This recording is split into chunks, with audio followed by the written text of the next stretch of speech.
시편 73편 17절에서 28절 말씀. 하나님께 가까이 함이 내게 복이라. 하나님의 성소에 들어갈 때에야 그들의 종말을 내가 깨달았나이다. 주께서 참으로 그들을 미끄러운 곳에 두시며 파멸에 던지시니 그들이 어찌하여 그리 갑자기 황폐되었는가 놀랄 정도로 그들은 전멸하였나이다. 주여, 사람이 깬 후에는 꿈을 무시함같이 주께서 깨신 후에는 그들의 형상을 멸시하시리이다. 내 마음이 산란하며 내 양심이 찔렸나이다. 내가 이같이 우매 무지함으로 주 앞에 짐승이오나 내가 항상 주와 함께하니 주께서 내 오른손을 붙드셨나이다. 주의 교훈으로 나를 인도하시고 후에는 영광으로 나를 영접하시리니 하늘에서는 주 외에 누가 내게 있으리요 땅에서는 주밖에 내가 사모할 리 없나이다.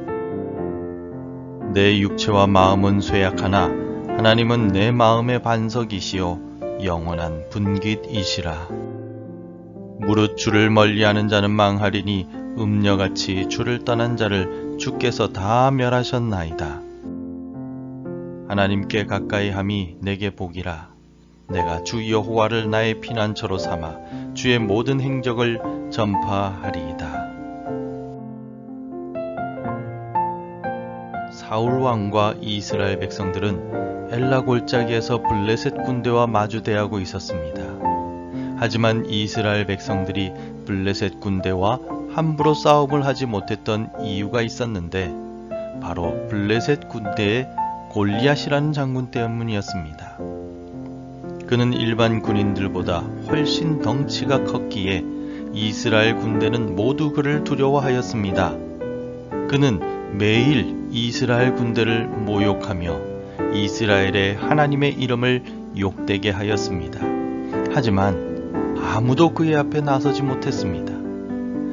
이때 소년 다윗이 형들에게 음식을 전하러 왔다가 골리앗의 모욕을 듣고서 물맷돌만을 들고서 그와 싸움을 벌이게 됩니다. 하나님을 모욕하던 악한 골리앗은 다윗의 물맷돌 하나에 쓰러져 죽고 맙니다. 하나님의 이름을 모욕하던 골리앗을 하나님께서는 소년 다윗을 통하여 심판하셨습니다. 40일 동안이나 아침 저녁으로 악한 골리앗이 하나님의 이름을 모욕하고 이스라엘 군대를 욕하는 동안 아무도 그를 심판하지 못했지만 하나님께서는 자신의 종인 다윗을 통하여 마침내 심판하시고 이스라엘에게 승리를 안겨주셨습니다. 하나님을 모독하는 악한 골리앗을 하나님께서 심판하셨듯이 이 세상의 악한 세력들도 반드시 심판을 받습니다. 그 심판의 때가 우리가 생각하는 때와는 다를 뿐입니다. 어제 새벽에 우리가 살펴본 시편 73편의 앞부분은 악한 자가 번성하고 형통하며 평안을 누리고 선하고 신실한 자가 고난을 당하고 있는 현실에 대해 한탄하고 있었습니다. 하나님의 공의가 사라진 것 같고 하나님은 이 세상에 무관심하신 것 같았습니다. 하지만 오늘 본문에 와서 시인은 자신이 하나님에 대해 너무나도 무지했다라고 확신하고 있습니다. 하나님은 공의로우시며 악인들을 철저하게 심판하시고 멸망시키시는 분이심을 늦게 깨달았다고 시인은 고백합니다. 19절을 통하여 악인들은 하나님께서 심판하실 때 갑작스럽게 멸망할 것임을 시인은 고백하고 있습니다.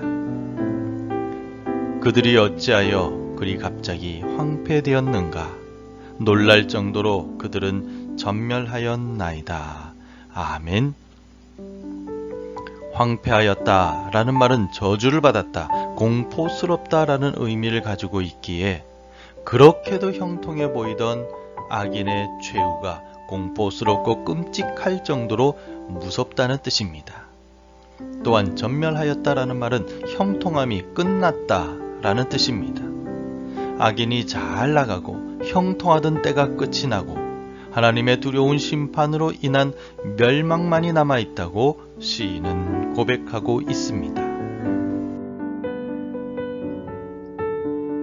악인에 대한 하나님의 두려운 심판을 깨달은 시인은 즉시 하나님 앞에서 자신이 얼마나 무지했는가를 회개하고 있습니다.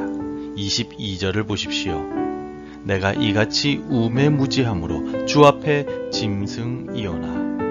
아멘. 시인은 하나님이 없다고 말하며 교만하였던 악인도 우매무지한 짐승과 같은 존재이지만 하나님께서 주무시거나 무관심하다고 착각한 자신도 우매무지한 짐승과 같다고 한탄하며 회개하고 있습니다.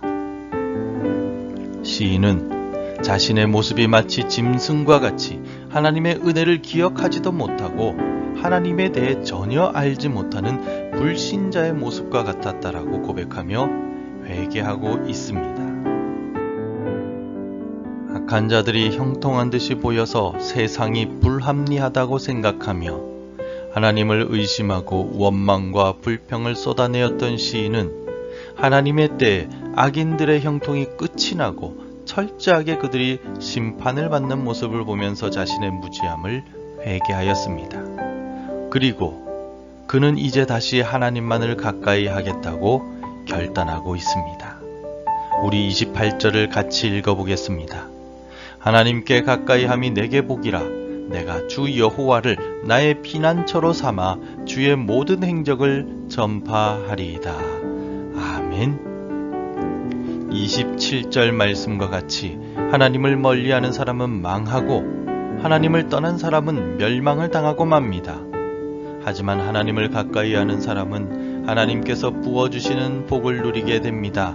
그래서 시인은 28절과 같이 하나님을 피난처로 삼아 이 땅에서 하나님의 높고 위대하심을 선포하며 하나님만을 가까이 하겠다라고 결단하고 있는 것입니다.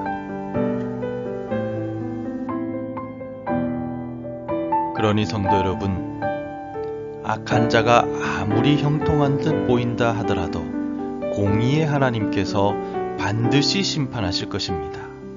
그러므로 심판은 하나님께 맡기고 오늘 하루도 하나님만을 의지하며 하나님을 가까이 하고 하나님을 나의 피난처로 삼아 주님 안에서 참 평안을 누리시기를 바랍니다. 기도하겠습니다. 하나님 아버지 감사합니다. 새날을 우리에게 주셔서 오늘도 새롭게 출발하게 하시니 감사합니다. 세상을 볼 때는 이해되지 않는 부분이 많고 불합리해 보이는 부분도 참 많이 있지만 공의의 하나님께서 모든 것을 보고 계시고 심판하신다는 사실을 기억하고 오늘도 공의의 하나님을 믿고 의지하며 살아가게 도와주시옵소서.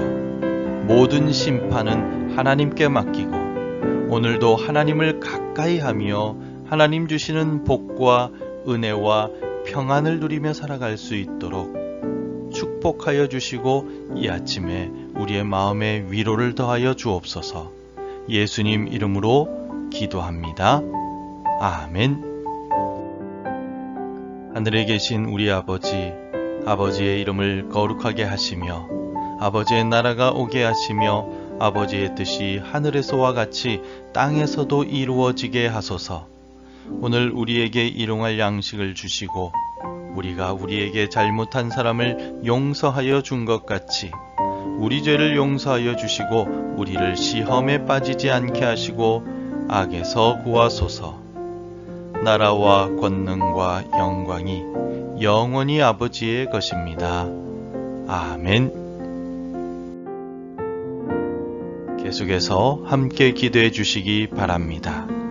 일평생 하나님만을 가까이 하며 살게 하옵소서. 우리 민족이 복음으로 하나 되게 하옵소서. 우리 교회 각 기관들과 구역들을 보호하여 주옵소서.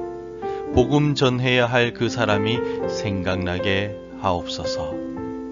오늘도 말씀과 기도 가운데 하루를 시작하시는 복된 아침이 되시기를 바랍니다.